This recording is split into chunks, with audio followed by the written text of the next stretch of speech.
تو اس کی دعوت کو غور سے سننا چاہیے. دیکھیں یہاں حلال فوڈ والے بیٹھے ہوئے ہیں ماشاءاللہ. کیا نام ہے آپ کا؟ رمضان صدیقی صاحب. یہاں آپ کو حلال کے فائدے بتانا شروع کر دیں کہ حلال گوشت کھانے میں یہ ثواب ملے گا آپ کو, جنت میں جاؤ گے, حرام کھانے سے جہنم میں جاؤ گے. آپ کے ذہن میں آ سکتا ہے بھائی لگتا ہے یہ کیا نام بتایا, سوری, رمضان صدیقی صاحب منجن بیچ رہے ہیں. خیال ہوگا نا دل میں بھائی ابھی آج کل بڑے حلال کر رہے ہیں, حرام سے بچا رہے ہیں, اصل میں چلانا کیا ہے اپنا ہوٹل بزنس. ایک امام صاحب نے حج ویکینسی کھولی, ٹریول ایجنسی, سوری ویکینسی کہہ رہا ہوں, حج ٹریول ایجنسی. جب وہ ٹریول ایجنسی انہوں نے کھولی اپنا ان کا بزنس, تو ہر جمعے کو ان کا بیان حج کے فضائل کا. ٹھیک ہے, اور جیسے ہی حج کا سیزن آنے والا ہو بہت جذباتی بیان شروع ہو جاتے تھے. حج کو بڑے فضائل ہیں, پھر آخر میں کون کون حج کرنا چاہتا ہے, پیچھے بندہ بٹھایا ہوا تھا, جو چاہے اس کا نام لکھ لے, پھر اس کو بتانا بھائی ہم لوگ بھی کروا دیں. ان پہ تو شک ہو سکتا ہے بھائی یہ اگر حج کے اتنے فضائل بیان کر رہے ہیں تو اخلاص بھی ہو سکتا ہے, لیکن اس بات کا بھی امکان ہے کہ مقصد کیا ہے بھائی اپنا بزنس. تو حمزہ نام ہے, اچھا آپ کو یاد نہیں ہوگا سب رمضان یاد ہے, اب یاد رہے گا. تو رمضان بھائی اگر یہاں جو ہے, اچھا میں جب یہ بات کر رہا ہوں یہ بھی لوگوں کے ذہن میں آئے گا شاید رمضان بھائی سے میں نے کوئی کمیشن کھایا, کوئی کمیشن نہیں کیا, نہ میرا کوئی کھاتا ہے, ویسی مثال آ گئی.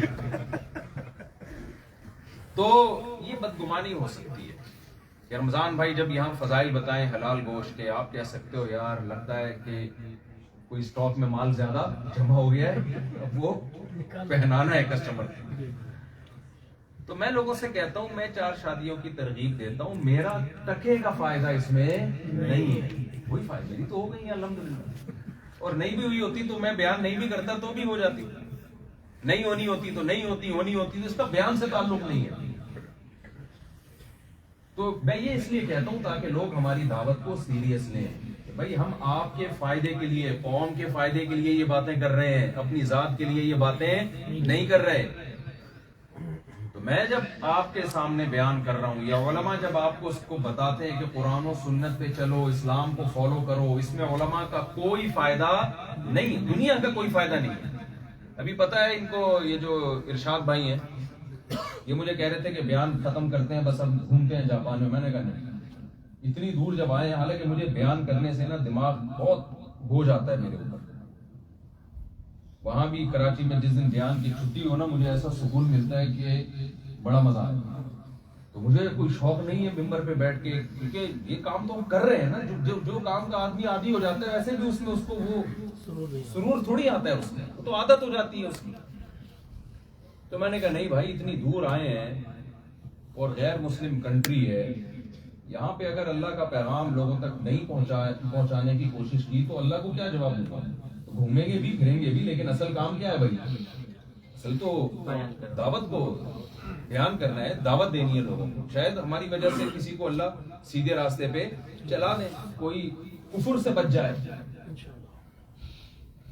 تو میں اپنی بات کو دوبارہ وہیں سے شروع کرتا ہوں جہاں سے میں نے چھوڑا. میں یہ عرض کر رہا ہوں کہ بھائی کیا فائدہ ہے اس میں, کیوں ہم قرآن پہ چلیں, کیوں ہم اسلام کو فالو کریں, کیوں ہم اللہ رسول کی بات کو سنیں. یہ جاپانی لوگ تو قرآن کو نہیں مانتے, نہ یہ قرآن کی تلاوت کرتے ہیں, نہ ان کی زندگی میں رمضان ہے, نہ ان کی زندگی میں نماز ہے, نہ زکوٰۃ ہے, اس کے باوجود یہ کامیاب لوگ ہیں. تو ہم نے اگر قرآن و سنت کو فالو نہیں کیا تو کون سی قیامت آ جائے گی. اب سوال سمجھ میں آیا کہ نہیں آیا بھائی؟ اسی بات کو سمجھانے کے لیے نا اللہ تعالیٰ نے ہزاروں لاکھوں پیغمبر بھیجے ہیں, اس بات کو سمجھانے کہ تمہارے لیے سب سے زیادہ ضروری اللہ کی وہ ہدایت ہے جو اللہ نے آسمان سے اپنے بندوں کے لیے نازل کی. تمہیں روٹی کی اتنی ضرورت نہیں ہے, تمہیں جاپان کی نیشنلٹی کی اتنی ضرورت نہیں ہے, تمہیں معاشی ترقی کی اتنی ضرورت نہیں ہے. تمہیں اگر سب سے زیادہ ضرورت ہے تو اس ہدایت کی ضرورت ہے جو اللہ نے آسمان سے نازل کی, جس کے برحق ہونے میں دو رائے نہیں ہو سکتی. اس ہدایت پہ جب تک تم نہیں چلو گے اس وقت تک نہ تم دنیا میں کامیاب ہو سکتے ہو نہ تم آخرت میں کامیاب ہو سکتے ہو. سب سے زیادہ ضرورت ہے اس کی. پھر سوال وہیں کا وہیں آگے کھڑا ہو جائے گا, بھائی یہ کیسی باتیں کر رہا ہے اللہ تعالیٰ اور کیسی باتیں کر رہا ہے قرآن. کیوں ضرورت ہے بھائی؟ اگر ضرورت ہوتی تو یہ لوگ چلتے, یہ تو نہیں چل رہے. ان کی ساری ضرورتیں بولو نا پوری ہو رہی ہے, ان کی تو ساری ضرورتیں پوری ہو رہی ہے, خوشحال زندگی ہے, وزن بھی ان کی مینٹین.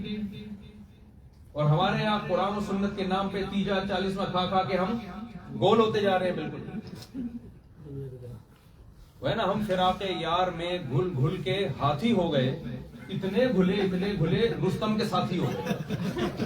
فراق یار کا مطلب یار کی جدائی میں. پہلے زمانے میں یار کی جدائی میں اللہ کی محبت میں لوگ گھل گھل کے کیا ہوتے تھے؟ دبلے. اب ہم الٹے ہوتے جا رہے ہیں. جتنا مذہب کو فالو کرتے ہیں ہمارا ویٹ بڑھنا شروع ہو جاتا ہے. تو دیکھو یہ جو اشکال پیدا ہو رہا ہے نا آپ کو کہ کامیابی اگر قرآن و سنت پر اللہ اس کی باتوں پر عمل کرنے میں ہوتی تو یہ لوگ زیادہ کامیاب ہوتے. یہ سوال اس لیے آپ کے ذہن میں آ رہا ہے کہ کامیابی کی ڈیفینیشن آپ کو معلوم نہیں ہے. آپ غلط چیز کو کامیابی سمجھ بیٹھے ہو. آپ کامیابی کس چیز کو سمجھ بیٹھے ہو؟ غلط چیز کو. اللہ تعالیٰ یہ بات بھی آپ کے دماغ میں نکال کہ جس چیز کو تم کامیابی سمجھ رہے ہو وہ حقیقت میں کامیابی نہیں ہے. یہ دنیا ہے مسافر خانہ. حالت سفر میں آپ کو اگر بزنس کلاس مل جائے اس کو کامیابی نہیں کہتے. ایک پھانسی کے مجرم کو بزنس کلاس میں بٹھا کے ٹرین میں لے جایا جا رہا ہے اور آگے پشاور میں اتار کے اس کو پھانسی کے پھندے پہ لٹکایا جائے گا تو کوئی شخص آ کے اس سے کہے تو کامیاب ہے, اور ایک اکانومی کلاس میں دروازے پہ لٹک کے سفر کر رہا ہے اور پشاور اسٹیشن پہ پہنچنے کے بعد پورے پروٹوکول کے ساتھ اس کا استقبال ہونے والا ہے, وہ غلطی سے غلط ٹرین میں بیٹھ گیا. میرے ساتھ تو ایسا ہوا ہے, میں غلطی سے غلط ٹرین میں بیٹھ گیا تھا تو پوری ٹرین میں ہی میں ایسے ہی گیا ہوں. صحیح ہے نا. اس نے کہا مجھے وہ جو نہیں ہوتا جو پی ٹی والا, اس نے بولا کہ اگلے اسٹیشن پہ آپ کو آپ کی اوریجنل ٹرین مل جائے گی. اگلے کے چکر میں اسی طرح پہنچ گئے ہیں. لیکن جب میں لاہور پہنچا ہوں تو استقبال کے لیے VCO لوگ کھڑے ہوئے تھے. کبھی بھی موجودہ حالت کو دیکھ کر کامیابی یا ناکامی کا معیار متعین نہیں کیا جاتا. ہمیشہ منزل کو دیکھا جاتا ہے, فیوچر کو دیکھا جاتا ہے. جس کا فیوچر اچھا ہے وہ کامیاب ہے, جس کا فیوچر برا ہے وہ ناکام ہے. اب یہ فیوچر کیا ہے بھائی؟ آپ کہہ سکتے ہیں بھائی فیوچر کا تو کسی کو کچھ بھی پتا نہیں ہے. ہم تو ابھی حالت دیکھیں گے. آپ کے ہاں کوئی بچی کے لیے کوئی بندہ آیا رشتہ لے کے, آپ کہتے ہیں بیٹے کیا کماتے ہو؟ وہ کہتے ہیں ابھی تو کچھ نہیں کما رہا, فیوچر میں 1 کروڑ روپے کماؤں گا. دوسرا آیا بیٹا کیا کماتے ہو؟ 1 کروڑ روپے کما رہا ہوں, فیوچر کا کچھ پتا نہیں ہے. کس کو دو گے؟ جو کما رہا ہے بھائی. کیا خیال؟ یہاں ایک سیکولر اور لبرل لوگ دماغ میں وسوسہ ڈالتے ہیں, فیوچر کس نے دیکھا ہے؟ یہ مولوی لوگ فیوچر کی باتیں کر کر کے تمہاری 4 شادیاں کرا دیتے ہیں اور تمہیں جنت کی لالچ دے کے تمہارا بیڑا غرق کرا دیتے ہیں. نہ دنیا کے رہتے اور مرنا تو سب نے ہے, تو فیوچر کا کیا پتا یار کیا ہوگا. حال کو دیکھو, ابھی کون خوشحال ہے اور کون بدحال ہے, اس کو دیکھو. فیوچر کی ایسی کی تیسی. پھر یہی مثال ہو سکتا ہے دیتے ہیں بھائی یہ کبھی کما رہا ہے یار. میں کہوں پاکستانیوں کا فیوچر بہت اچھا ہے لہذا ہم جاپانیوں سے زیادہ کامیاب ہیں. کوئی مان لے گا اس بات کو؟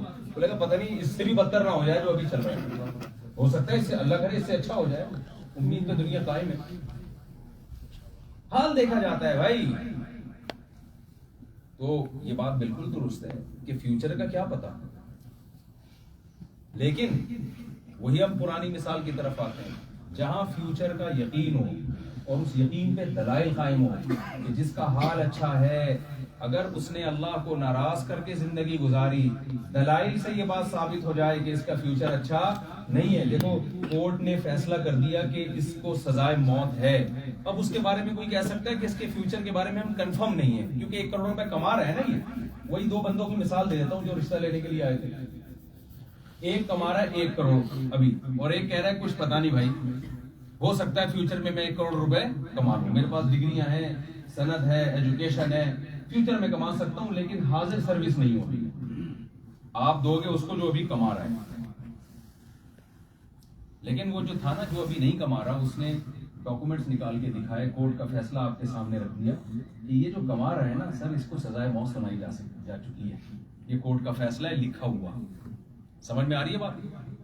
یہ دیکھ لیں، یہ اخبار کا ساشا ہے، اس میں اس کا نام ہے، اخبار میں شائع ہوا ہے کہ اگلے سال اس کو لٹکا دیا جائے گا. اب آپ اس کے حال کو دیکھ کے اس کو کامیاب مانو گے؟ اب آپ کہو گے چونکہ حال بہت اچھا ہے، فیوچر کا تو کسی کا کوئی پتہ نہیں. نہیں بھائی، کسی کا کوئی پتہ نہیں، اس کا پتہ ہے کہ یہ لٹکے گا، ٹھیک ہے نا، اور اس کی ڈگریاں دیکھ کے پتہ ہے کہ یہ یقیناً کل 1 کروڑ روپے کمائے گا. جن کو اللہ کی آیات پہ یقین ہے، جب اللہ نے یہ بات کہہ دی قرآن مجید میں کہ یہ دنیا مسافر خانہ ہے، یہ دنیا رہنے کی جگہ نہیں ہے. قرآن کیا کہتا ہے؟ کامیابی کا معیار کیا ہے. اب اللہ کی بات پہ ہم یقین کیسے کریں؟ وہ میں اس کی طرف آتا ہوں. آپ کہہ سکتے ہیں کہ پتہ نہیں اللہ نے کہا بھی ہے کہ نہیں کہا. کیا خیال ہے بھائی؟ یہ تو عیسائی کہتے ہیں کہ تورات نے، انجیل نے سچ کہا، یہودی کہتے ہیں تورات نے سچ کہا، اور ہندو اپنی کتابوں کو پیش کرتے ہیں. سب نسبت کوئی بھگوان کی طرف کر رہا ہے، کوئی گاڈ کی طرف کر رہا ہے، کوئی اللہ کی طرف کر رہا ہے. ہو سکتا ہے سارے سیاسی نعرے ہوں یہ، تو ہم کمپیئر کرتے ہیں بھائی یہ اللہ کی بات اور باقی کتابوں کی باتوں میں کتنا فرق ہے. قرآن کیا کہہ رہا ہے؟ کامیابی کا معیار کیا ہے؟ فَمَن زُحْزِحَ عَنِ النَّارِ وَأُدْخِلَ الْجَنَّةَ فَقَدْ فَازَ. اللہ فرماتے ہیں جس کو جہنم کی آگ سے بچا لیا گیا اور جس کو ہمیشہ کی جنت میں داخل کر دیا گیا، وہ کیا ہے؟ تحقیق وہ کامیاب ہو. اللہ کے ہاں یہ کامیابی ناکامی کی 2 ٹکے کی ویلیو بولا کرے نا یار. بیان نہیں کرنے آیا میں، تو آپ کو موٹیویٹ کرنے آیا ہوں. بیان تو علماء سے سنتے ہیں آپ لوگ، کتابوں میں سب کچھ لکھا ہوا ہے، زبان سے بولیں گے تو سبق یاد ہوگا نا. دنیا کے لیے 2 ٹکے کا لفظ یاد کر لیں. ابھی تو ویسے ٹکے کی ویلیو بڑھ گئی ہے. بنگلہ دیش کی کرنسی بہت کم تھی ایک زمانے میں نا، تو اس وقت کہتے تھے 2 ٹکے کا آدمی نہیں ہے تو، جب کسی کو نیچا دکھانا ہوتا تھا. اب تو 2 ٹکا ڈالر کے برابر ہوتا جا رہا ہے وہ. اب تو وہ کہے گا شکریہ آپ نے مجھے 2 ٹکے کا کہا. بہت شکریہ. بنگلہ دیش کے تو وہ کیا کہے گا؟ بھائی بہت شکریہ آپ نے مجھے کیا کہا؟ 2 ٹکے کا. لیکن چونکہ عرف میں ٹکا لفظ اچھا لگتا ہے، اس لیے میں ابھی فی الحال ٹکا ہی چلا رہا ہوں. فی الحال میں کیا چلا رہا ہوں مارکیٹ میں؟ ٹکا چلا رہا ہوں. تو یہ لفظ زبان سے کہا کرو کہ اللہ کی نظر میں اس دنیا کی ویلیو 2 ٹکے کی نہیں ہے. کیوں نہیں ہے بھائی؟ دیکھو یہ جو حال کی کامیابی ہے نا، یہ وہ کامیابی ہے جو سفر میں ملتی ہے انسان. میں نے مثال دی نا بزنس کلاس ہے، تو سفر آہستہ آہستہ منزل قریب آ رہی ہے. آپ آخرت پر یقین نہیں بھی رکھتے، موت پہ تو سب کا یقین ہے یا نہیں ہے؟ تو کتنے دن کی زندگی ہے بھائی جہاں آپ لائف کو انجوائے کر لو گے؟ اور اس زندگی، ٹوٹل زندگی دیکھو، پھر اس زندگی میں بچپنا اور بڑھاپا نکال دو. تو بڑھاپے میں انجوائے نہیں ہوتا، انجوائے کے علاوہ سب کچھ بڑھاپے میں ملتا ہے. آپ بادام رکھے ہوں گے چبانے کے لیے، دانت نہیں ہے.